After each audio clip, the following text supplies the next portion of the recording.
It is time for our first hot topic, and a tropical storm watch remains in effect for Anna Maria and areas north as now upgraded Category 2 Hurricane Michael treks north in the Gulf. Now, while the Suncoast will escape the worst winds, rain, and storm surge, scientists at Mote Marine are watching how the hurricane could impact the red tide bloom. Now, Mote believed that we were seeing some red tide improvement in these past couple weeks, but now the hurricane could stir things up again. Question is, for good or for bad? Offshore winds around Michael will initially push the algae away, but it could get shoved back onshore after the storm passes. Mote scientists say they are watching. I find it so interesting with all the knowledge at Mote and all the history of hurricane circulation and tide.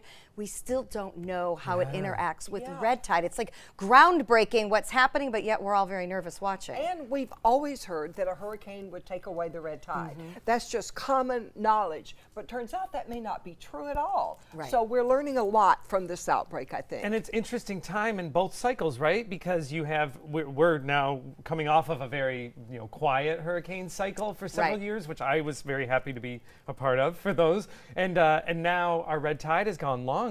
So it's interesting to see them both kind of come together in this little Venn diagram of more red tide, more later hurricane. I don't know about anybody else, but I kind of thought when we were all talking about it's been a year since Irma, I kind of thought it was over. I let my guard down. Yes. Our friends in the Panhandle don't feel that way. No, and it could do anything. Well, right now, we could have much more effect from it than we are looking at right now. And hurricanes spin up in September and October all the time. The bigger issue is they tend to spin up very quickly. That's a normal late season hurricane, is they gain strength rapidly because the water's warm. I mean, think about how warm it's been this month. It's been setting records all the time. That means the Gulf is very warm, which means it allows more activity. On the last day of hurricane season a couple of years ago, we had a hurricane. Wow. Of course, it didn't come here, but we were threatened, so we were worried about it. I've had friends, I don't know about you, but I've had friends from other parts of the state and even up north that are like, hey, we're trying to come down. We're trying to plan. Do you know, is the red tide getting better or worse? And I was like, we don't know, and we're right here. I mean, I can't help you. Yeah, no, it's really difficult because we're not scientists, because I do vacation rentals on Siesta Key, and I said, I try to walk the beach every morning, and it's getting so much better, but it's still spotty in certain areas. So I just keep telling people, give me a call back in a couple of weeks, and I'll just go day by day, because that's really what it is. Yeah, maybe this is the end as the hurricane goes. That's what I'm hoping. A hurricane, maybe. red tide's gone, and let's have some fall weather. Right, exactly. Let's have it all improve at once. Well, certainly our thoughts and prayers with everybody up in the Panhandle, and I know a lot of people with friends and family up there very worried as we go through the next couple of days. Well, if you go to Venice, Italy, you better take your walking shoes because it may cost you to sit down. The Venice mayor is proposing an almost $600 fine on tourists who sit down in certain public places. This is part of the city's campaign against rampant over-tourism. Other Italian cities also taking extreme measures. People are prohibited from sitting in tourist hotspots in St. Mark's Square. In Florence, it'll cost you $500 if you're caught snacking on the street. And on the island of Sardinia, if you're caught stealing sand, it could cost you $3,000. Wow. Should they be careful what they wish for? I mean, come on. I was insulted by this. If I'm going to come spend money in your area, I do not want to be treated poorly. No, and when you go to Italy, you walk. That's what you want to do. So when you get to some of these places that are beautiful, you sit. You do You sit. want to stop for a minute, And please. graze. Right, I know. And if I want to walk and graze, I don't want to be I fined can't in Florence. afford to go there now. I couldn't before, but now I can't because I can't afford all the fines. It reminds me of Five Points Park a little bit, though, because remember they just took the benches away? Like, well, if we just let people not sit, then they won't hang out there. Was it because of tourism? No, but it's that same idea of like, well, we're not going to say you can't come. We're just going to make you very uncomfortable while you're here. It's a very passive-aggressive family thing. But they so depend on the tourist dollar, as do we. Absolutely. We're not taking our benches That's away. like us saying you can't sit on the beach, it's too crowded. Yes. Yes. Yeah. You must keep moving. But then I have been in some of these tourist spots where you're body to body. I've heard. You can't even see what's on the sides, and that's certainly no fun. But So were it you does have sorry to you be went? No. See? No. That's the point. No, but I could stop in most. Couldn't eat on the street in China, but in most Why places. is that? It's Crowd? bad manners. Oh, well, that's a little It's different. not acceptable, I was told. And I didn't tempt that theory. This might all just be, though, to get you to sit down in a cafe and spend money. Because, look, they don't want you to sit in public, and they don't want you to eat as you're walking. that's a So they good want you point. to sit and eat and spend the money, which I'm just as happy to do. Yes. Yeah, I guess so. I don't know. I don't like being told what to do. I'm on vacation spending money. Makes let you me want to be. sit more, doesn't it? Yeah, exactly. I Be a wanna rebel. sit. All right, here's a good question for all the moms out there and dads. How old is too old to trick or treat?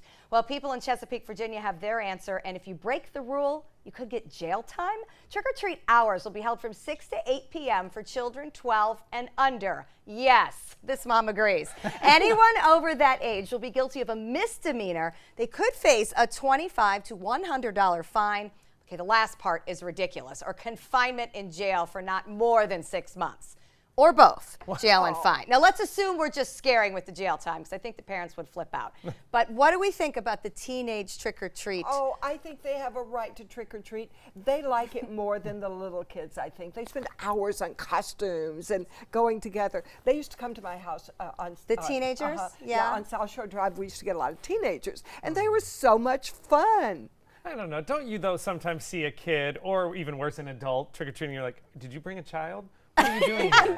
Like, now it's just creepy. yeah, You're that's standing there with a weird. pillowcase at my door. That's beyond creepy. Yeah. And I guess I sort of feel that way about teenagers, but I know mine just want candy. Yeah. So they're willing to put on a costume to just go get free candy. I mean, free would be the key word We'll when you're do a teenager. anything in our neighborhood to get trick-or-treaters because we don't get them. We're on the Mm-hmm. opposite, where Tuttle divides our house, so they're all in like Arlington Park area, so we have no trick-or-treaters, and I'm like, please, Oh, come let's on. all go to Joy's house. I was Yeah, going to say, all or you right. could You come don't house mind sit for adults, me. right? Perfect. Oh, I would Come love to. house sit for me on Halloween, and that would solve a lot of All right, problems. done. So, Tracy, you're going to let your teenager trick or treat? Well, I was just thinking, we went to Spirit Halloween on Sunday, and this was the first time that Aiden didn't buy a costume. And he was Oh. okay with that? I let him buy the baby mask, that creepy baby Yeah. mask. So he's going to hand out candy with the creepy baby mask that's on. good. But it was the first year. That'll be it good was for the kinda small sad. children.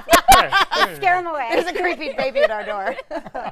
All right, this is a little gross. You know the old adage, does a bear poop in the woods? Well, apparently the question should be, does a human? And unfortunately, the answer is yes, and the national parks are not pleased. This is mortifying. So Vice News reports numerous hikers who are totally over coming across other hikers' business when trying to enjoy the beauty of their nature walk. So the parks are working to educate hikers on the proper stewardship of public land. Their mother should have taught them this. And also to educate that our own waste is not as biodegradable as you think. Ew. All right, can I say that This my is a big trainer, problem. my trainer climbs mountains, like takes Right. trips on mountains. Whatever you bring up, you have to bring down in little baggies. So imagine climbing up a mountain and then having to bring down all of your Everything. garbage. Well, and but waste. I guess bringing it down is better than me finding it when I hike up because I'm going to throw Well, up. that's what I'm saying. Like they're climbing a mountain and they take their waste out. Like these people that are camping, like you know, that's gross. Right. Take everything with Can't you. you bury it or something? Stay in- I don't know about burying it. It'd have to be 6 feet Stay down. in a hotel. How's that? I mean, this obviously can't be a new problem. People have been living off the land for you know centuries. It's Well, the there's- hordes of people. There's though. more people and we're not. There's not less land. That's what it is. It's not a problem I wanted to know existed.